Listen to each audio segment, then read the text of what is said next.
Olá, pessoal. Bem-vindos mais uma vez ao nosso canal.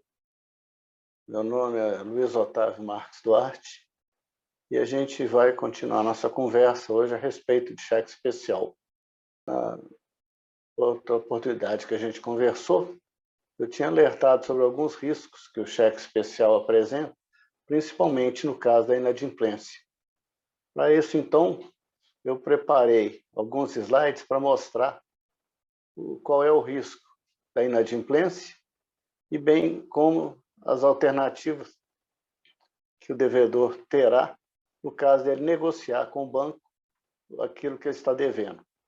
Então, gostaria de mostrar isso para vocês, de maneira que vocês possam se sentirem mais seguros à medida que vocês forem fazer uma negociação com a instituição financeira a qual vocês devem determinados valores.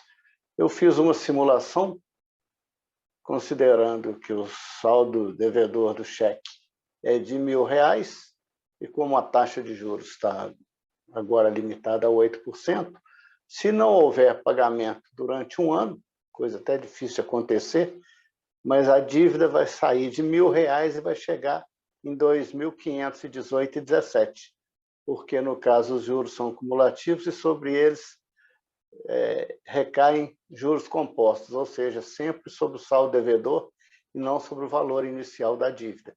Então, não pagando nada, uma situação que é muito difícil de acontecer, porque o banco talvez tome algumas providências durante esse período, então a dívida de R$ 1.000 chegará em 2.518,17.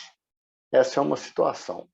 A outra seria o caso de simplesmente se pagar os juros mensais.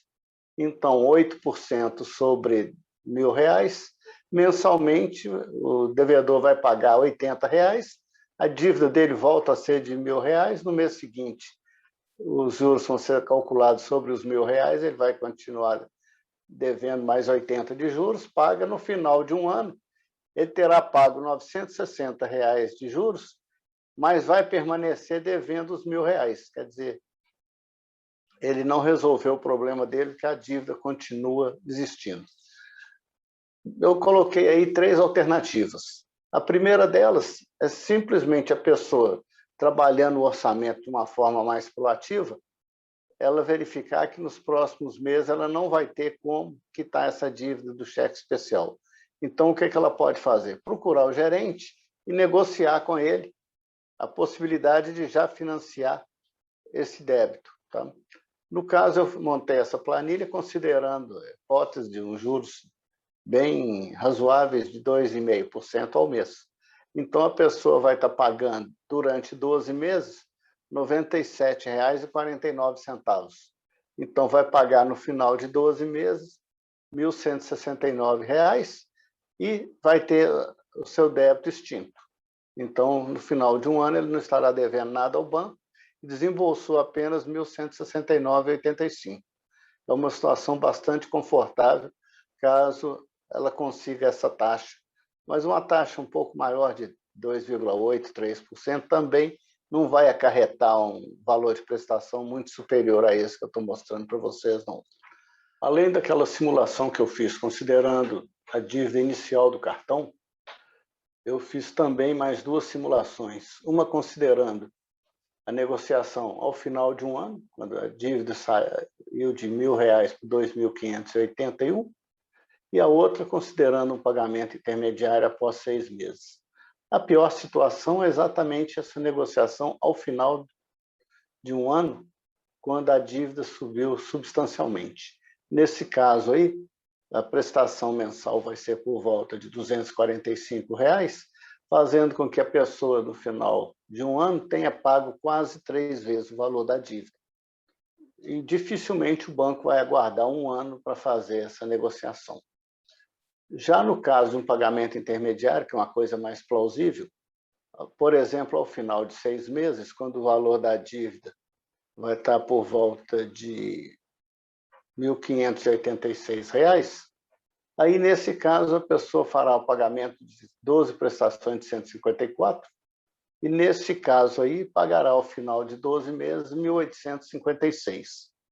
É um valor muito acima do valor inicial da dívida, porém, com certeza, vai ser um valor mensal que vai, se possível, que a pessoa pague e fique livre desse débito, evitando, então, que futuramente ela tenha até uma cobrança judicial, caso ela não consiga arcar com o ônus dessa dívida no final de um ano. Essa, então, é a comparação que a gente pode fazer. No caso da pessoa ser proativa e já negociar antes de começar os atrasos, ela teria condição de pagar aí R$ 1.169, ou seja, menos que 17% do valor inicial da dívida, efetuando esse pagamento em 12 meses.